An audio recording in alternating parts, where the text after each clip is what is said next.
So fun. Sorry, the second time now. We need to. Okay.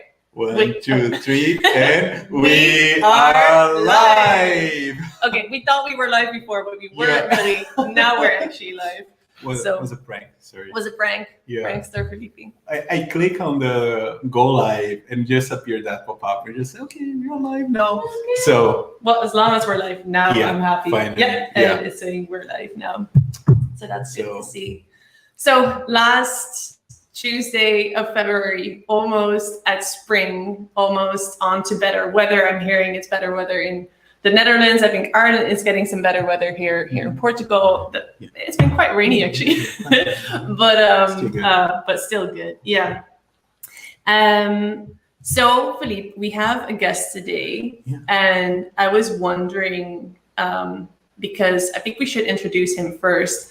But he has a very Dutch name, so I think it's the honor to you to actually say his name. Yeah. But maybe I can do the introduction, and then you can kind of like in your mind practice on his name. Okay. Because like you know a bit of Dutch already, so I think we're getting there in terms of the Dutch guy that you are. I'm not pressing my Dutch the last few months. Just like I'm practicing my Portuguese. I'm practicing my Portuguese with reality TV, basically. You're doing really well. So I know a lot of like the emotional terms, like I'm shocked or I'm angry, things like that. By the way, if you're just joining, just let us know where you're joining from. Alex is here. Hey, Alex. Hello, Alex. Good morning. Good morning. And if you have your coffee as well. Yeah, our guest is here. I want. Can you bring him? Can you bring him? No. Oh, our guest. Yeah. So let me introduce first, and then we can bring him in. Yes, of course. I mean, we need our guest for the Game Changers. So our next guest, he is an entrepreneur, innovator, I think at least, and a social selling superhero. So actually he's a double game changer because he started his business right before the first wave of the pandemic kicked in. So he changed his game, and then he had to change the game again because, the situation had changed. So then actually, I just want to know, how did he change the game the second time around? How did he respond to that? What worked? What didn't? So we can learn from that. Last year, I was a guest in his own live show where we were talking about social media superheroes. I only thought, of course, I need to have the next guest. I don't want to say his name in this show. So now on to Philippe to actually pronounce this very Dutch name. Oh my gosh, that's my test now. So now we gonna have like Geert. Yeah. Geert. Hello guys. Welcome, Geert. Hey, welcome.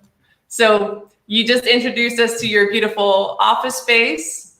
Yeah, it's great, huh? Yeah, it looks good. Yeah, it's I think it's my future office. Actually, I'm standing before a green screen, and it works well, right? Long live the green screens, the Zoom backgrounds, all that. What do you think of our office here? Yeah, it's great. It's more personal than my background, but my background is only a white wall, so it isn't as cool as yours right now. Otherwise, I wouldn't have used a green screen. Yeah. Well, I mean, it works. It looks very cool. So thank you. Our background changed the last 3 months a lot. We have different shots. We have like Porto, and after we moved to Algarve, different videos in different places. Yeah. So it's nice to have a bit of variety. But I think Portugal's better, right, than Dublin? It's a tough question. It depends on. It's different. It's different. It's definitely different. The one thing that I really like here is that we're able to stay in so many cool places. So like different B&Bs, and you get to stay in very kind of like different styles of houses. So like this time it's a bit more modern. Last time it was very hipster vibe. So it's cool to see kind of like this change. Yeah, and I think for me, the important thing is just the space. Like have space. In Dublin, we have like a really nice area. I love the neighborhood. Like walk around next to the canal. Yeah. And almost like a Dutch vibe. We had a Grand Canal, like walk through. Yeah. And so, yeah, and here is different. Here the inside air is better. I think that it's 1 year since we did our first coffee break. Yeah, we started during the lockdown because we felt like we wanted to have, this coffee break that you have in work, and just to socialize and have people over almost for coffee. So that's why we wanted to have Geert over for coffee today. And actually, yeah, we have some. I don't know. I can try. It's Jan. Yeah, Jan Willem van Opstal, the Netherlands, from Nijmegen. Yeah. Goedemorgen. Welcome. Or goedemiddag, almost already. Yeah. So in terms of changing the game here, because when we first spoke to you, you were so ready for 2020, and you're like, this is gonna be my year, and then the whole gonna be my best year. Yeah. Yeah, you were so ready. You started your business, and then of course the whole pandemic happened. How did you respond to that, and how do you look back on that now? Well, that's a big question, a good question. I started a new business. I'm already an entrepreneur for a few years now. But since January last year, I started a new business more focusing on purely a commercial aspect of marketing and sales, especially strategy around social selling and personal branding, together with my new business partner, Carola Rodriguez. And when I started, directly I had a few projects. So I was thinking, okay, this is going to be my best year ever. And then we heard something went on in China, etc. And I was still like, oh shit, I hope it doesn't come to here. Of course, by the knowledge we have now, there was nothing to do about it. But at first all projects were cancelled. So I had 1 or 2 good months, and from there on it went down the drain. And that was actually, it was hard at first. So I think we all had our own ways of responding to that different situation as it was in March. And actually you said something that I recognized myself, is that you just started working so hard and just, kind of like took control over anything that you could take control over. And I think the interesting thing that you said is like, you wanted to make the world happy. How did you try to do that? Okay, there was at first there was like this standard reaction of some people, like fight or flight. For me it was fight. So I was thinking, okay, I had similar setbacks in the past, so this is not gonna get us down. So let's work, let's go. Actually, if we cannot work at places, online is going to be more and more important. So actually that's going to be good for our business. But of course, everybody was like running around trying to adapt to the situation and controlling their operations and getting ready for the employees.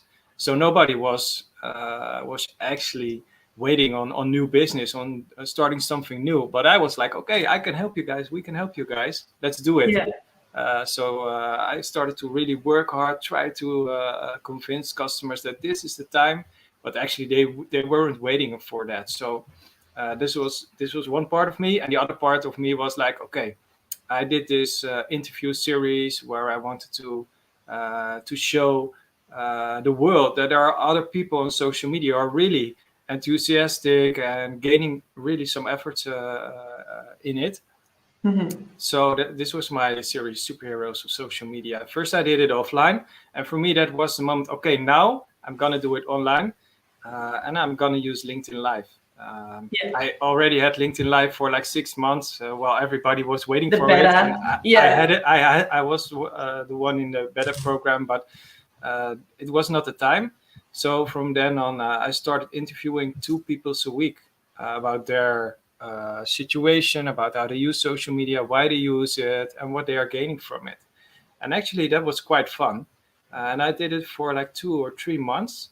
So on the one hand, I was like working my ass off, trying to get because it takes a lot to run all these lives and to share all these videos. You don't actually realize the prep that goes into it, and it gives a lot of energy as well. But it is a lot to be working on. It doesn't give you any money, and you do like one session a week, right? So I did 2 or 3 a week for 1 hour. So I was like on the one hand, I'm looking for business opportunities, and I'm gaining some income, and on the other hand, I was like, okay, it doesn't work, so let's work on my own personal branding, let's work on inspiring other people, and just do these live sessions. And it was actually quite fun. But after three months, I was like so tired of fighting and doing these live interviews. And then I realized, okay, it is not working. I can fight as hard as I can. But nobody is waiting for me on this moment. Not because I'm not good or because the services we provide is not good, but everybody has their own shit they have to deal with, right? So then I went to a more relaxed position. Like, okay, what can I do now? What can I do to change my life to adapt to this situation? And then I restarted to do more healthy stuff, not only hard work, but for example, walk around every morning for 1.5 hours. Before 1.5 hours. Yeah, I thought it was just a quick walk outside. No, it was really, there were like hikes for me, because normally I didn't do that, right? I was just preparing the kids for school, and then work, doing some fun stuff with my friends, sporting, but I was not actually moving, like walking. So this was my new hobby for a while. And what did you gain from doing that? Like, how did it kind of work for you? Okay, so at first I was like in fight mode, so I'm gonna work really hard, and then I was in modus of letting go. This phase was when I was going to walk, and when I started walking, everything slows down, and I got more and more creative ideas. So this is my problem. When I see something, I have an idea and I see an opportunity, so my head was exploding because I get more and more and more creative ideas by walking. So many things, to do so many new things. But for me, this was also relaxing. So seeing things in perspective, and really, not try to pull at something that's too heavy. Yeah, I don't know the good how to say it in English. Yeah, but not to force anything. And like, not to force when you look back at the last, because we're in this for almost a year now. When you look back at the last year, what do you feel, are the things that really worked for you, and what are the things that you're like, I'm not gonna try that again? I mean, it's good that I tried it, but I'm not gonna try that again. Not working so hard anymore. I think this is something I really knew. Of course, everybody knows, don't work too hard, do the things that are good for you. And it's actually the same as in your work. You have to experience something in your life. Actually, you have to experience something, and then you're prepared to change things. So this was really an epiphany. Is like a big word, but it was a little bit of epiphany. So the first stage was working my ass off. The second stage was let go, but letting go is hard. So the thing that I learned most about this time is the last stage for me. It was like, embrace it. Okay, this is how it is. If you want to work hard, but not too long. This is a situation you cannot change anything about. Embrace it. There are lots of opportunities. So these stages I went through, I think the last year. And I learned a lot about myself. Yeah. And how did it change your productivity then when you started taking, not working as hard, but maybe looking more at wellness as well? How did it change your productivity? Did you see a difference? Because I had more focus, the outcome was better. So my productivity was down, but the outcome was better. Yeah. Right. And I did some things in this period that normally I wouldn't take the time for. So like a few business ideas together with Corolla, we worked out, we had a creative idea, and we did it. And Right. it were like all short-term periods. From there on, we have a few products now that we wouldn't have if we hadn't taken the time. Yeah. Right. Yeah. And if you look back now, because you were looking at 2020 to be the best year ever, how do you look back at the year now, having gone through it? It was still a very, very good year because I did other things. Like Right. I took a road trip with my two daughters through Italy. During it was not a lockdown then at that moment. I think it was in August, so we couldn't fly to destinations. So I had the car. I think if I look back to 2020, I took better. I'm looking for the words in English. I took better control of the things I already got, and instead of Right. new things every time. So of course our income was down, but I also realized I didn't need as much as I used to. I don't need Right. that much new clothes. I don't need a bigger house. Actually, all these material things I could live without, because the only thing I had was my family, my daughters, and my time. So Right. it took me more back to a small situation. And the things I miss the most is not the material things, but more the connection with people.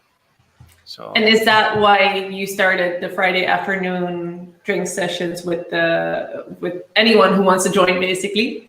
Yeah, that's good that you. One of these things that I just talked about was these Friday borrels. How do you say it in English? Friday afternoon drinks. Yeah. Friday afternoon drinks. Because normally we were at customers, or customers had their own Friday afternoon drinks, and we were thinking it's a very Dutch thing as well, the vrijdagmiddagborrel. Yes, it's very vrijmibo, yeah. Vrijmibo, yeah. And we knew that everybody was at home doing these things that everybody was doing, but not connecting with other people. And people, of course, still want to know and to meet new people and to get inspired and to talk about success, but also about the struggles. So we started this Friday borrel. Yeah. And I joined one of them, and it was just so fun because, as you say, like it's just such a nice thing to be able to just like, have one drink together before you go and, go into the weekend, which, nowadays going into the weekend or starting the weekend doesn't really make a huge difference from what you're doing normally. I mean, you move from your laptop to your laptop, and there's not a huge difference anymore. And I think we were like talking yesterday about that, like even like tech conference for me, like we're still going online, but I just miss I don't know, when you go to do like a talk and you just finish that, you just meet other people and talk and listen and learn. We don't have that like in an online event. That is like, some are trying to do that. Like some are like trying to, just like get all together in a room and like, for example, your Friday like drinks, and some are doing that, but some are just like, just show these slides and like share these slides and try to replicate like the same experience, but without the social part, is really, really hard. I think you can do so much online. Yeah. Like there's really cool things that are being done in events, and like I really appreciate the creativity. But I think the one thing that I'm taking away from it is that there's nothing like face-to-face connection in the end, or actually just running into someone and seeing that you have something in common. Or I mean, the next best thing I do really think, and I heard this and we went over it in the last call, is that you do produce the same hormone or the same kind of like feeling when you're actually on a call with someone. So that I thought was really interesting, because you don't apparently need to actually be in the same room with someone to create that happiness feeling. So that is something that I keep in mind, and I think it's something that we said the other day here. Sometimes, you get tired of all the Zoom calls that you have, or it feels a bit like something that you have to do. But then actually when you go, it's like, oh, it's nice that I went because I met these people, or you feel a bit better after having joined. So I definitely think it's a good thing to do those social calls as well. Yeah, and it's nice. It is really an addition, right? Of course, when it's possible, I think we all go back to face-to-face meetings when needed. But actually, what we're doing now is really, really nice, right? You guys are in Portugal, and I'm here, and we are already connected. And now we're talking about our feelings and what are our experiences, and it works. It really works, but not all the time. So it's in addition, it's great, right? It opens doors to people that you wouldn't met in real life. And if you're looking at it that way, then it's an opportunity, right? It's not a replacement. No, definitely. It's not a replacement. Yeah, exactly. By the way, something else that I'm noticing is that the live now has subtitles, which is really cool. Yeah. I'm just noticing that now. I'm not sure if you had already noticed that. Yeah. Is that on LinkedIn Live? Yeah, and we are live on LinkedIn, YouTube as well. I just have like Gustavo here saying hi on YouTube. Hi, Gustavo. Hi, Gustavo.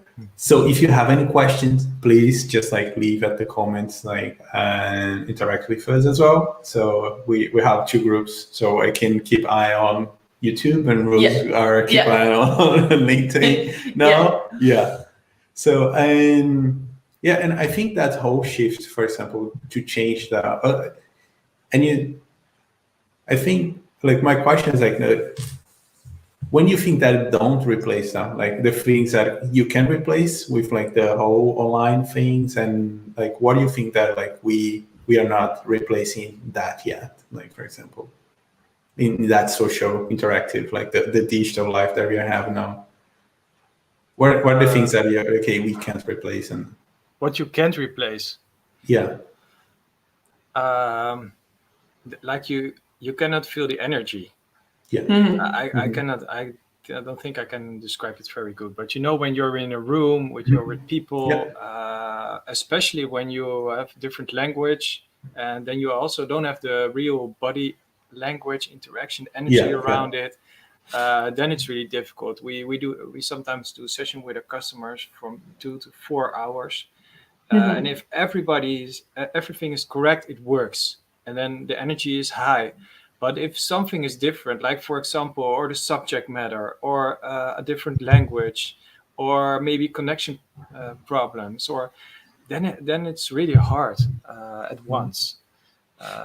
So, but it's a mindset. If everybody is going for it, it's gonna work. But it's the same in real life. So if somebody wants to hide behind the screen and don't want to be online, don't want to work with you, then it's not gonna work, right? Yeah.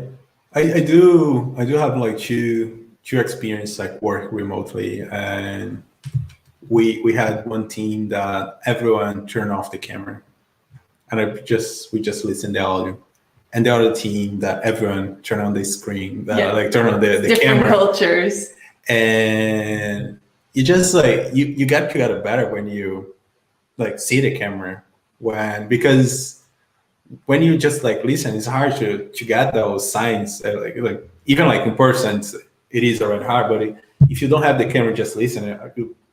What's what's happened? Like what? Is right, is wrong. Like you're like doing nice. It's really hard to guess when.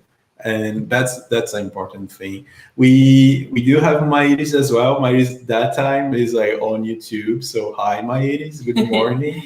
Welcome to our YouTube. Yeah. And Maya is saying the digital meetings and events are working very well. How you feel about it? Because I imagine that the tendency is to adapt even more to this new world. So it's a great question. And how do I feel about it? Yeah, of course. This is something we teach our customers to do: digital, remote, social selling. And I think if your mindset is okay and you are equipped and you have the right tooling and you know how to connect, of course, there's not really much difference in conversations.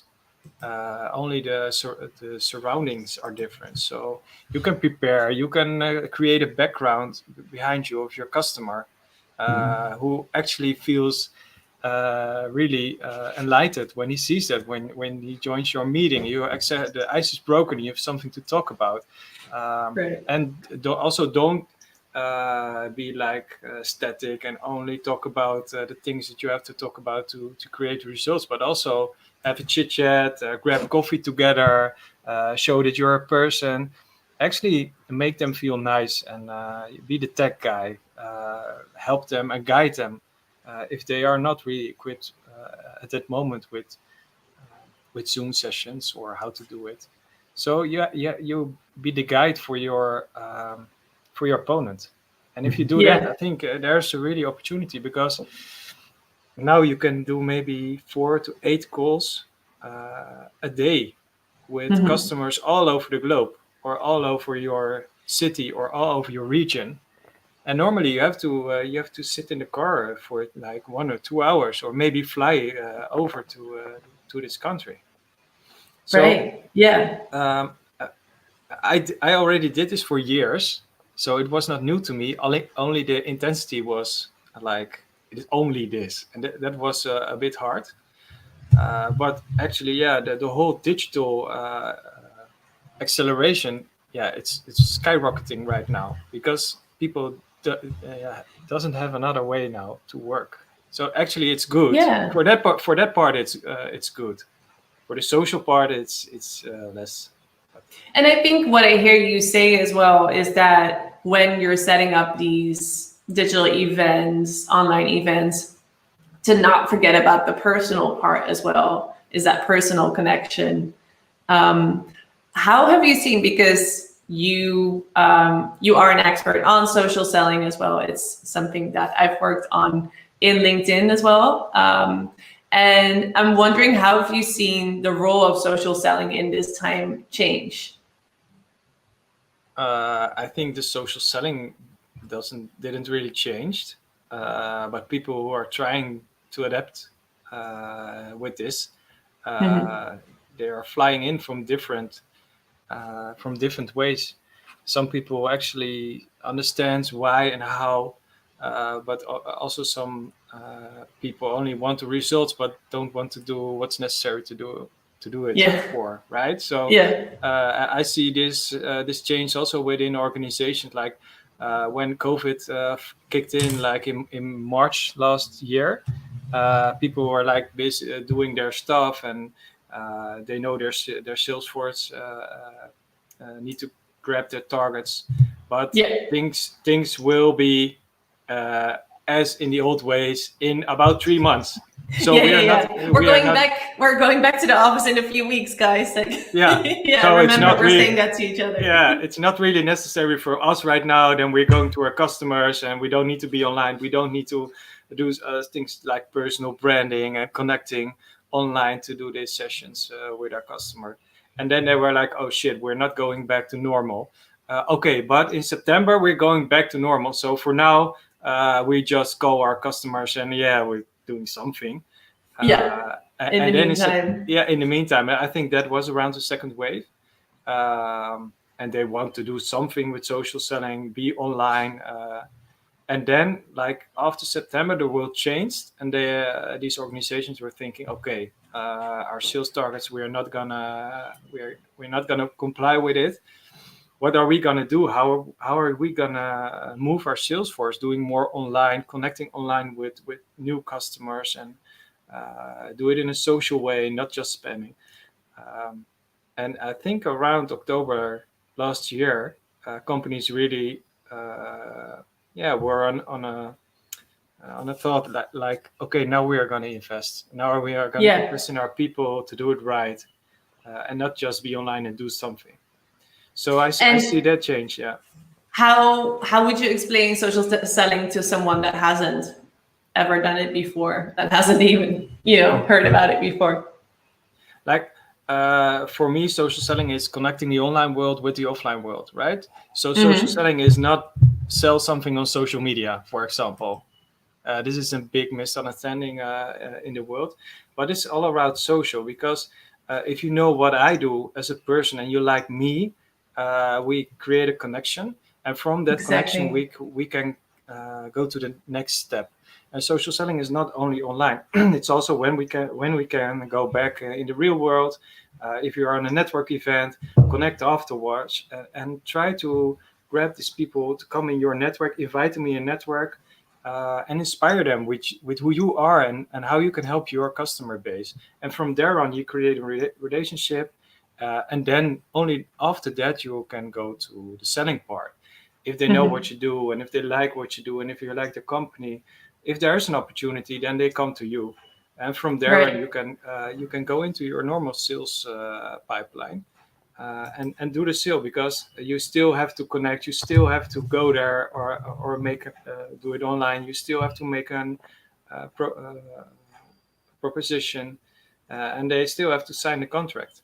So yeah, and I think that's the thing that stands out to me is that social selling. It sounds like that would only be for sales reps or whatever, but it's just relevant for everyone that wants to build their personal brand online and that wants to be seen as that professional that you want to maybe collaborate with down the line, or that you want to learn from. So for me, it's just a lot about maintenance as well, to making sure that you are still that person that, you want people to see you as, or to be that professional, that people know what you have to offer as well, or what knowledge you can share. Yeah. Thank you. In the meantime, I'm hearing my alarm clock go off, which is a really weird time to have an alarm clock go off. But I just bought a wake up light here, and it has these bird sounds. Okay. we set a trial alarm, and it's going off now. I totally forgot to turn it off. So if you hear some birds in the background, that's. I was like, it's really nice in Portugal. Yeah, that too. I mean, we did wake up from the birds, the actual birds this morning, which was. You shouldn't have said it, because everybody who's live listening. Everyone's like, ooh, tropical vibes. Tropical vibe, Portugal. Yeah. So that's why we're both like, what's up? But yeah. So in terms of when you, or did you want to ask something about social selling still?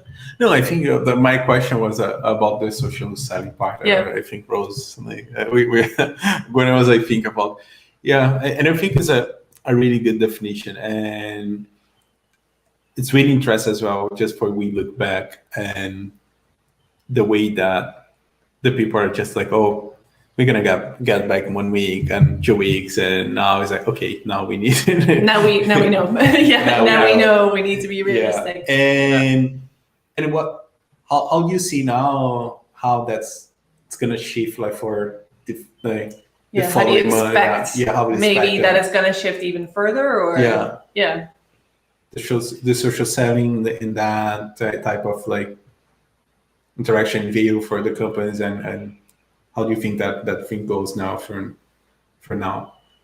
Yeah, one thing, of course, within social selling is sharing content, right? And you're talking about video and content and stuff like that to inspire your network, maybe to take the second step. And this part is like, okay, I'm this attractive to my fan base or to my network, so that my customers come to me when they think about me. And this is one part of social selling. Of course, if you're a sales professional, you still have the job to go after new clients, right? And a platform like LinkedIn is also really, really good to find new customer and to do more like social listening and see what's happening around you.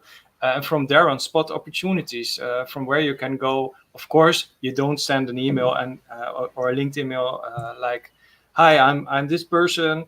I can do this for you." But it's more like a relational platform. Like, try to find the connection, trying to find the similarities. And there's nothing wrong with targeting prospects, right?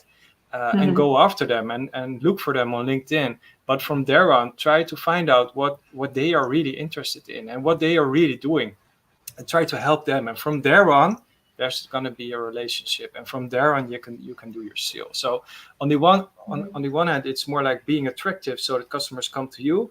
And on the other hand, it's still sales, right? So you can look up your customers. You can try to connect and to sell something, but not in a pushy way. Yeah, it's where you can add value or who can you really help. What Right. do you think is the biggest social selling misconception?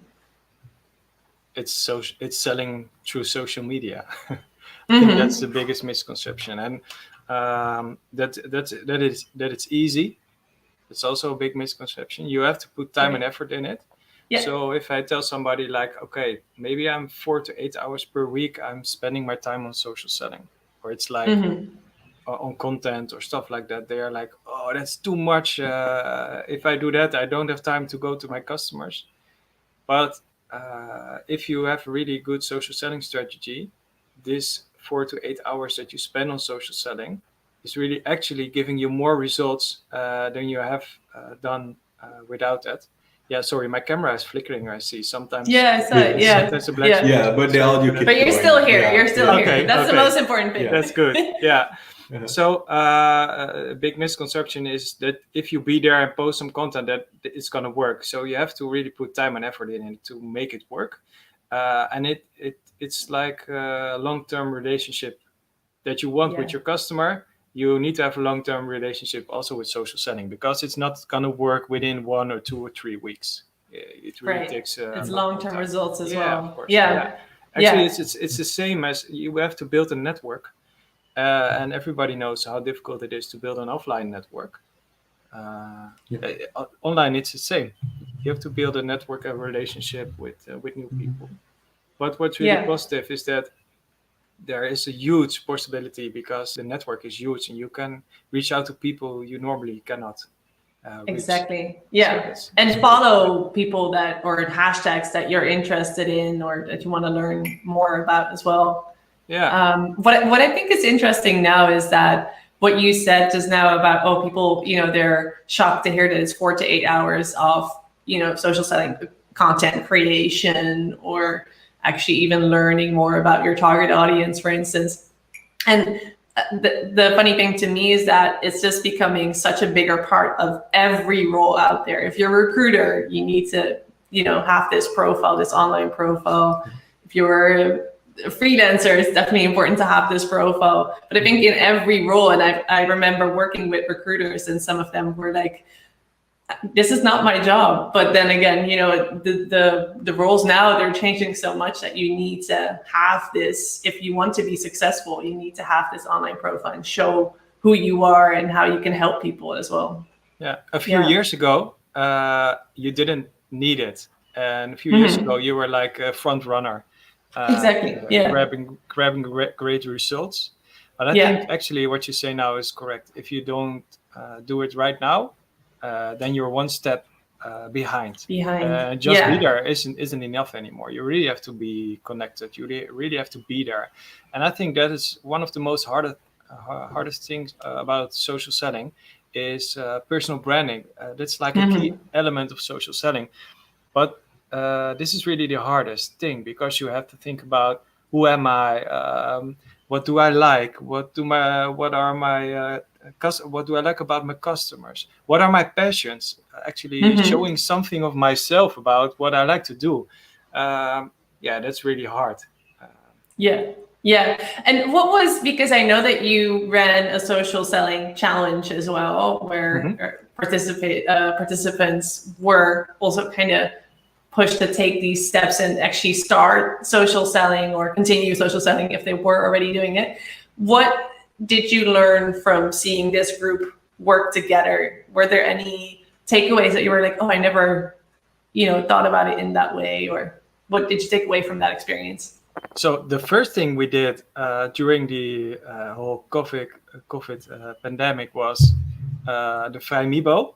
The second one creative thing was, of course, the social selling challenge. And about the social selling challenge, we just thought, okay, this is something the network really can benefit from. Of course, there was like a business opportunity for some of because it was free, for some of the guys or girls that were in there. There was an opportunity for us to coach them or to sell to their company what we did. So there was some commercial thinking behind it, of course. But there was like a group of 300 people that were in our social selling challenge. And what we really did to that, we didn't want only to broadcast to them to say how they need to do it. So we give them some assignments so that they really experience how they should do social selling, because we really believe in, if you experience it, you can feel it, and when you feel it, then you want to do it, and you see the reward. Yeah, you see the reward and the results, and we want to take that one step further and not only create this moment for these persons, but we created a buddy system. So what we did, we said, okay, you are new and you are new, you're going to do this together. You're not only going to learn from us, but you're also going to learn from each other. And what happened there was really nice to see. So we saw like more than 200 people really active in the social selling challenge, and they were doing it together. They were sharing their insight, they were sharing their emotions, they were sharing their uncertainties. And for me, that was a really great accomplishment, because you can only do this when you feel really safe. And when you feel really safe, then you're really good relationship with each other. So this was really a plus for us. So if anybody is going to do a challenge, create a buddy system. It really works. And we saw I really like that. Even to be able to, like maybe show some content that you have to someone else and say like, what do you think before you post it? Yeah, I think the last like post, you're like engaged in like and interact with people, and sometimes like it's a it is a personal thing. Sometimes I need to be present, but like Rose is really perfectionist. She just like go and like prepare something, analyze, and I'm the opposite side, that I say I just need to do it. For example, sometimes I record a video and I just post the online class or anything, but when I just compare like the level of interaction, because for me it's just like someone just like spread links, and Rose is like really doing well. Like she's like doing really well, and she just engage with people like and bring that persona to online. And I think it's a really important thing, the shift to be like personal, bring that and share and open the space for other people interact as well. Yeah, but I think go ahead. Yeah, I think that's really great, but you're in a different phase. You have all kinds of phases when you start doing this. At first, you are just there. Then you pimp your profile. Then you think, okay, I have to say something because everybody says that I have to add value and be there. So I just spray in content, right? And from there on, you're like, okay, I'm now understanding it more. I'm starting to feel it more. When I engage, it gives me more than only the likes. But it's okay to do it. I know some people are really structured and have their whole content planning ready. But for example, Carola, my business partner, she feels more and does it more on a feel basis.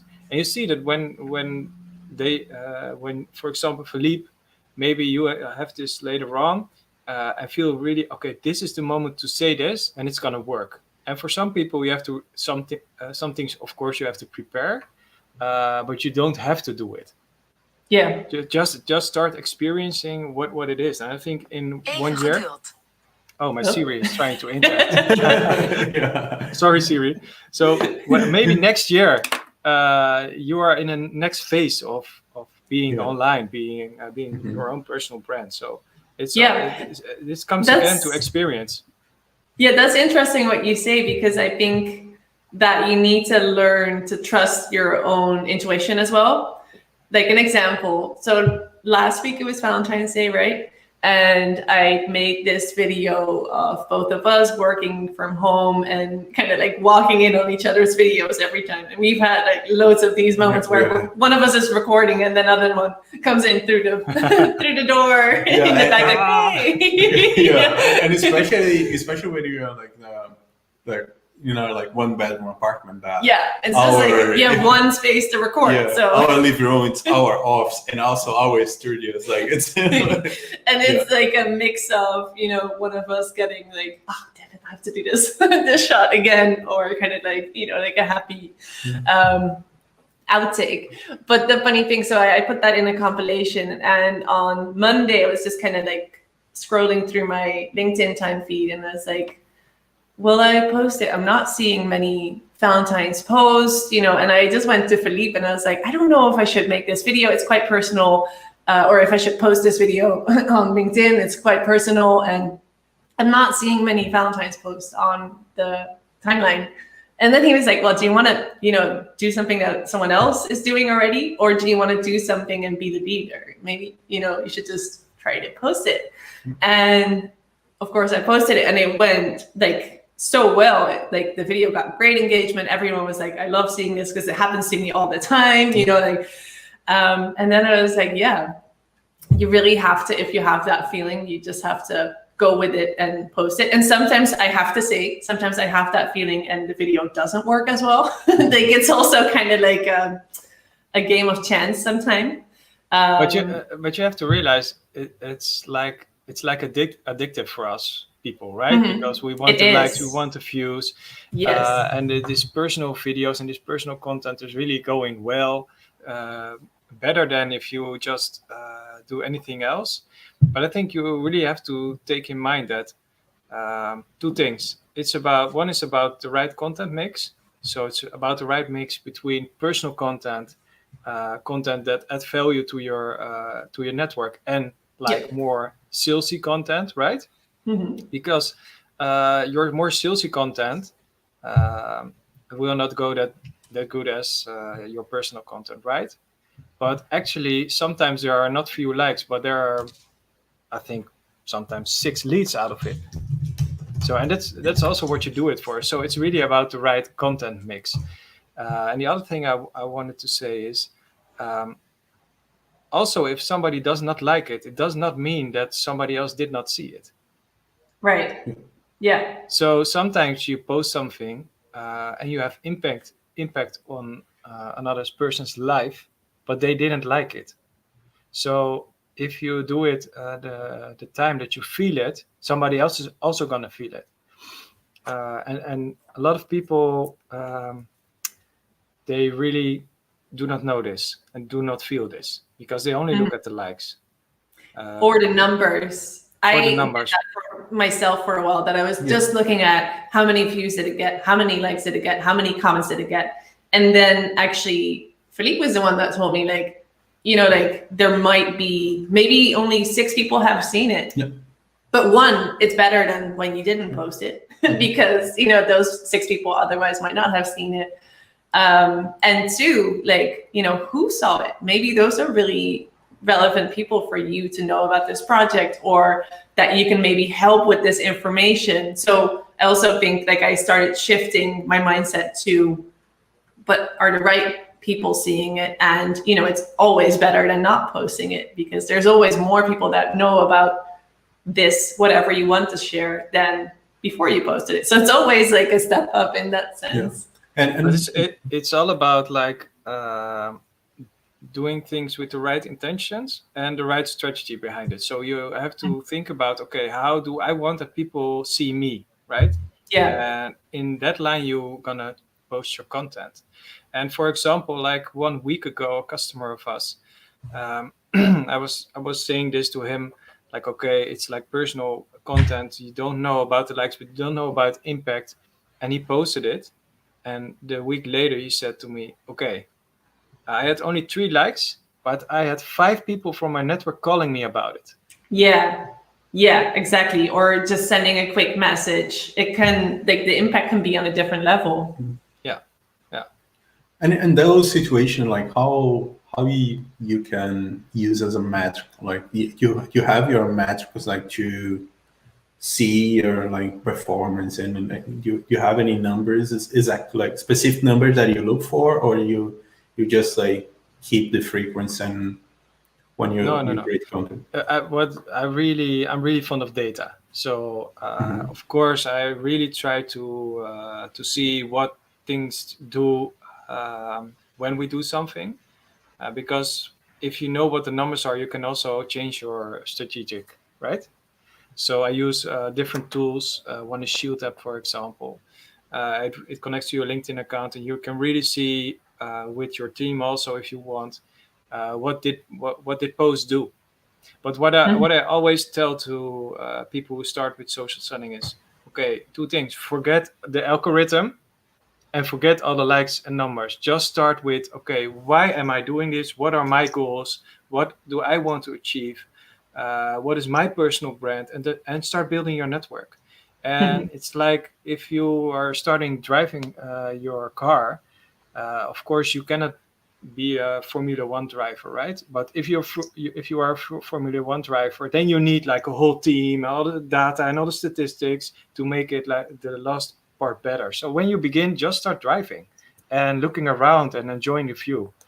Don't want to be a pro at day one.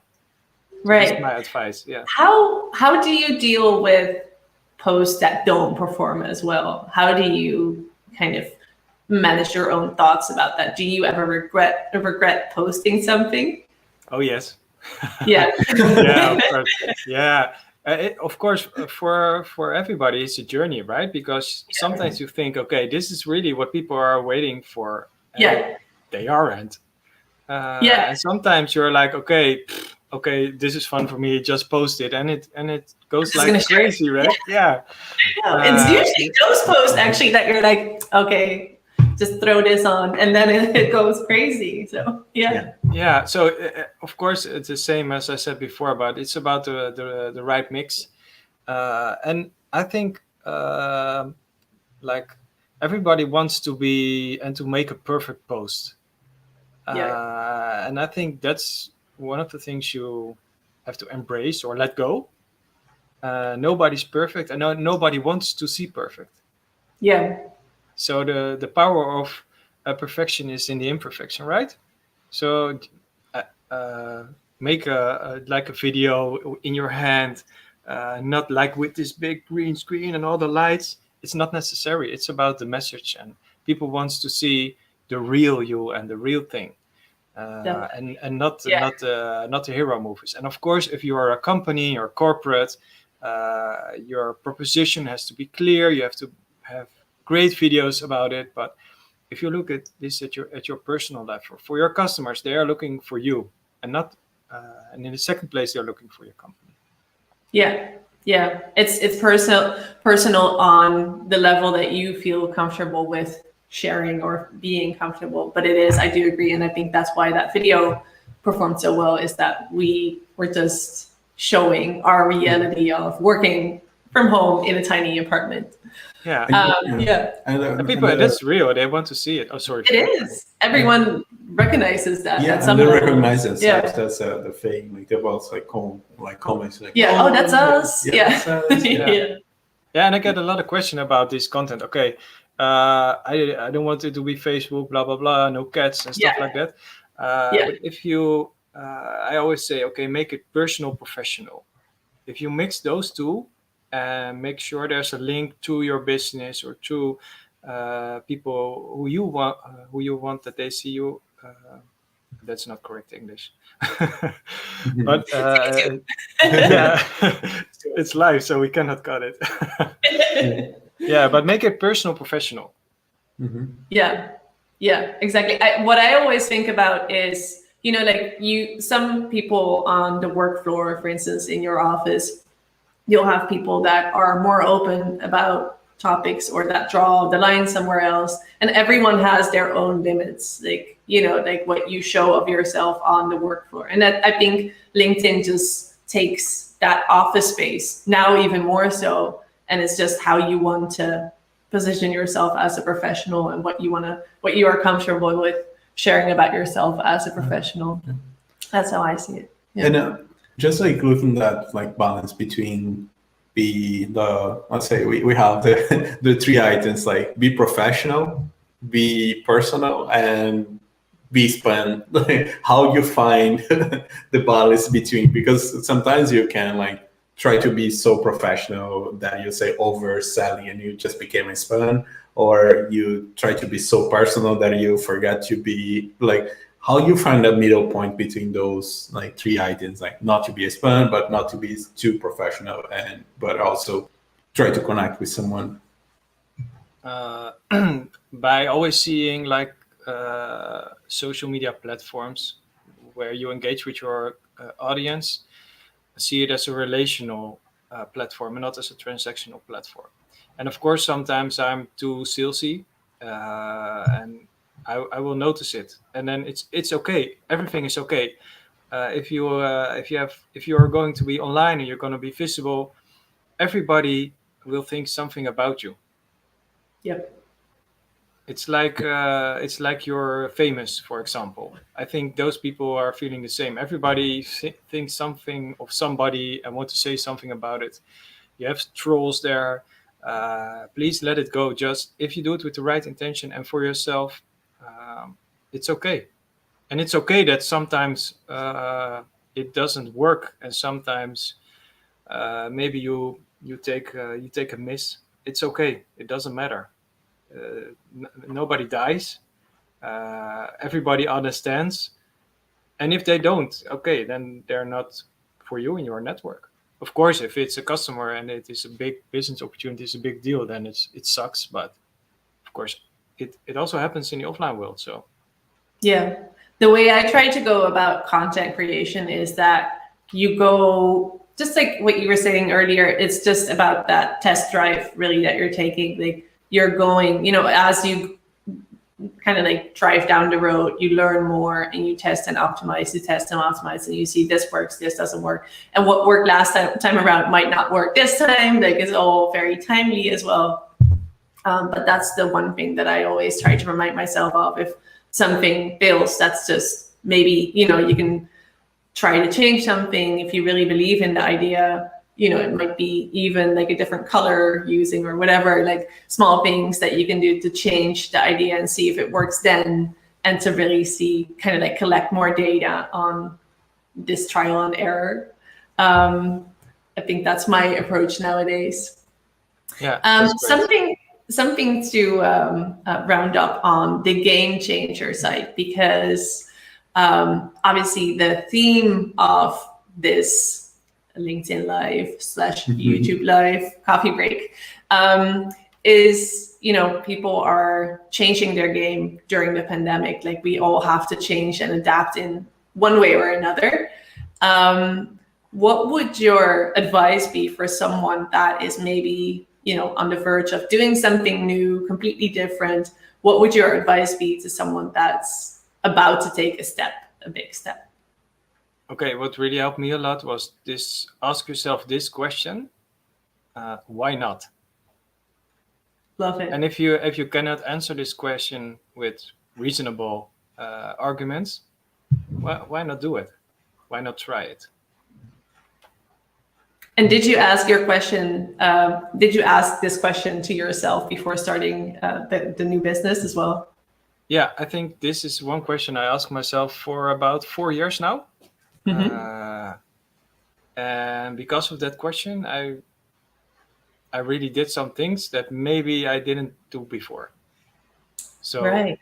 Yeah, I think this was for me, it was a game changer. So maybe for someone else, it can also be. Yeah. I love that. Yeah. And I think because most of the time, if you really think about the reason of not to do things, there's always a way to fix the objections that you have. Yeah. I really love that idea. Okay, yeah. It's a good quote. It's a good quote. Yeah. We have the game changer quote now. But no, I'm really, Go what ahead. do you want to say? No, go ahead. Yeah, it's like stretching yourself to do it. Like, you can also turn around the question, like, why do you want to do it, or something like that. But why not? Because we also have 1,000 things that we can think of why we shouldn't do it. But are they really that good of an argument to don't do it? That's the question. Yeah. When you look back at launching your business in 2020, right before everything, before the pandemic started, if you had known what was going to be happening and how it was going to be happening, would you still, with that knowledge, have started? Would you still have taken the same steps, basically? Would you still have started the business? Wow, that's a really difficult question. I don't don't really, to be honest, I don't know, because you don't know things beforehand. I think nobody would ever imagine something happening like this at this point. It was really a paradigm shift, right? So I think it's really hard to, but I think I'm happy that it happened. Right. So I did some things in my personal life that changed, but also in business that changed. For example, we like the third thing that we thought of, like a creative idea, was our social selling game, right? There was like when we started, and when I gave up the fighting, and when I started to embrace it more, I was like, okay, what do we want to do? We want to inspire people. We want to help people to step into action. And of course, if they need us, they can hire us to help the company, or if we can help the people. But this first part was really important for us because we said, okay, we want to make impact. And one of these things was this Friday afternoon borrel. One thing was this social selling challenge, and one thing was this social selling game. Okay, we were thinking like, okay, we wanna create a game that's that people can have in their hands, and it's not gonna tell them things, but they are gonna experience social selling by asking each other these questions. So we made it through their card game. And made it go around business, around personal branding, about selling, about social selling. And we thought of it, we produced it, and now it's on the market. It's globally available. It's in Dutch and it's in English. And we are really proud of it, because this was an idea, and we made it from an idea to a real product, and people are playing it right now. Like over 100 people are playing our game now, and they are affecting impacts of all these lives. And yeah, this was the third thing we did during this COVID pandemic. So would I want to change it, or would I do it the same? I think I would do it the same. Yeah, of course. Yeah. That's great to hear. So I think like if everyone have any question, like just leave in the comments, and we're gonna have time. We'll have our Paul just ladies, or Paul say good afternoon. Good afternoon, Paul. And yeah, but I think that's actually a really great point. Obviously, the year has been difficult and different than we all expected. But the point actually of game changers is also what good things are coming out of it as well, and what creative things are coming out of it as well. And that's, I think, what you're saying. That creative side for me personally has been so much stronger this year as well, because I really got more time to take a step back and to see like what are the projects that I really want to work on. And I love your key takeaway of why not? Because our brain is trained, and that's what we learned in the last session with Neil, who's a former athlete, and he had a very good way about handling these limiting beliefs that you have as well, because your brain is really trained to look at it from a more negative side. So I actually like that idea of you're still, inviting your brain to say, why not? Like, give me the good reasons. But usually the good reasons, they're really not that not overcoming at all. So I love that. Yeah. Cool. So thank you, Geert, for joining us today, for having your tea in your 3D background as well. In my office. Your office. In your office, exactly. And we've learned a bit more about game changing. We've learned a bit more about social selling. What's your key takeaway for today, Philippe? I think the key takeaway is just like I think it's something that always like we get in that discussion. Like roles, look for the numbers. Sometimes try to just look for the result, like, and the metrics, and just like, and nothing's perfect. I think it's like you can just the power of imperfection. Yeah. And I think those are my key takeaways. And now, and I have more arguments too. When we got a discussion like over like posts and metrics and results, I got like good insights as well from. Yeah. My key takeaway would be, why not? When you're thinking about changing something, making a big step, ask yourself why not, and then just see what the reasons are. What is your key takeaway from today, Geert? My key takeaway is that I think you two are really nice couple and really nice guys. Yeah, the hour, like we are over an hour right now. So I know. Yeah. That's why I was like, oh, we need to finish here because I know you have more to do as well. Yeah, no problem. No, it was great. My key takeaway is that even if it's live now, but it's also online, and we are not able to be with each other, and we still had a really nice conversation. And I hope some people looked, and we have some impact on an inspiration for other guys. So yeah, that's my key takeaway. Yeah, and you're going to be live later on today as well with your own session talks. Yeah, it's in Dutch. What's that? Yeah. Oh, that's going to be in Dutch. But for all the Dutchies watching that want to do a little afternoon session, that's going to be today on Geert's profile. Yeah, and if you have a link as well, just share, leave at the comments. Yeah. Okay, I will do it. Yeah. And if there's any question or people who are inspired now, just connect me on LinkedIn. Write a note with it, and for certain, I'm gonna accept your connection. And LinkedIn's the main one. If you have any other social network, I think now I'm remembering we had our pre-call, and you mentioned the Clubhouse as well. You still how is going the Clubhouse testing? What's your question? Sorry, I didn't. Is the Clubhouse the new network? I don't know. That's I've been on there. Yeah. I think still LinkedIn is better for business, but I understand it's a hype, so people are really walking into the hype. I've been there. I tested it for 2 days, and it was fun. I was in a room. I was also invited to be a speaker. That's nice, but only sound for me. I like video, and I am not scared to be in this live show, for example.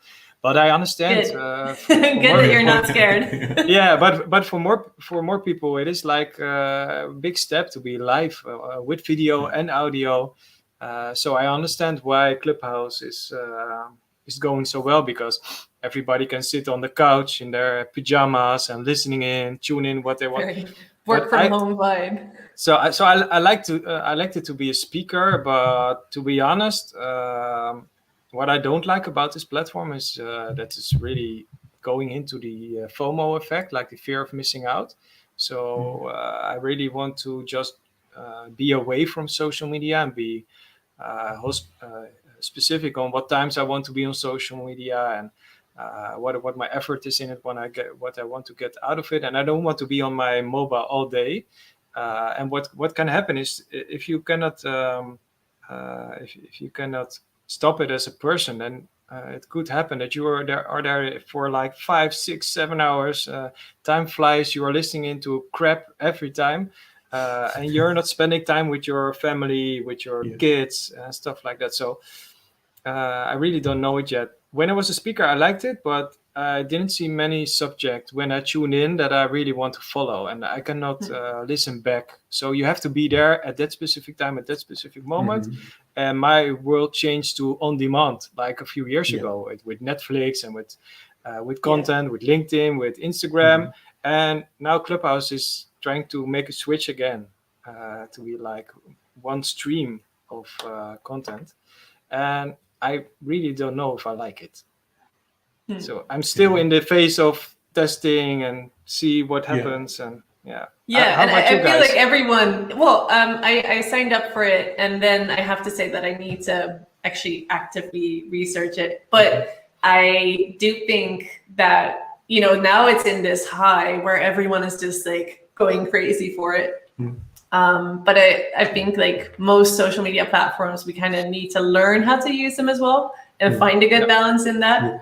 But I've definitely heard a lot about the addictive side of it, which is kind of why I'm still in the back seat, because I'm like, oh no, I don't want to spend so much time on another social media platform, because it does, as you say, it can take a lot of time. But maybe there's things you can do, like manage screen time, for instance, or something like that on that app. But it's hard. So it's hard. You're kicked off. But we see about it, how it goes. Yeah. I think But I promise my last question now. Based on that, like new platform, because like it's something that is really hard. Like you have your business and you have like loads of new, I don't know, some new social media appear like every single time. Like we have like platform for lives, platform for like TikTok, and like those things like just pop up like every.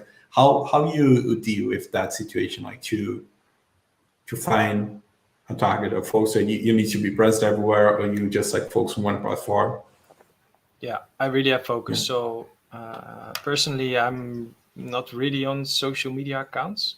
I have Instagram, I have Facebook. I don't use Facebook anymore. I use Instagram for a little bit more personal views. And then my mainstream platform is like LinkedIn Live, YouTube Live, and stuff like that.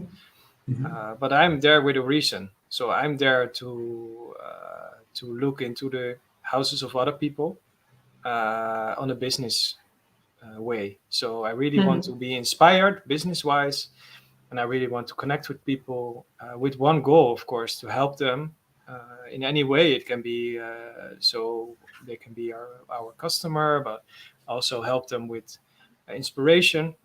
But I'm not on social media to be just be there. So my biggest advice is to people: if you want to put off all your notification on all these platforms and then see how many times you're really on it, or is it just an addiction? Like open your screen, go on to LinkedIn, Mail, Instagram, and it's the same riddle over and over again. Try to see if it's an addiction or if it's really bringing you something, because it's a lot of time spent there. A lot of it is wasted time. Yeah. Yeah. I think it's, for me, it's like, where can you get the value? And sometimes the value is just, mindlessly scrolling, Nothing. which sometimes that's good as well. Of course. Yeah. You have to see what your goal is, right? But I'm not on every social media platform. I've chosen a few to be there to inspire and to add value and to bring my personal brand. But I'm not on every platform. Yeah. Okay. You think cool. I think we have to stop it there. We have to round up. We could go on for the full day, I think, but we have next projects to work on as well. And Geert, I know that you have your next live coming up as well. So thank you a lot for joining us today. Thank you. And have a good Tuesday, everyone. Our next coffee break will not be next week, but the week after. And it will be on someone, again, who actually just decided to, they maybe were let go during the pandemic, and then they were like, I'm just going to do this. They said, why not, to themselves, and they started their own business. So really excited to talk about that next week. Or not next week, sorry, the week after. The week after. So used to next week. All right, everyone, we're going to log off. See you next time, and have a great Tuesday. Bye-bye. Bye. Bye.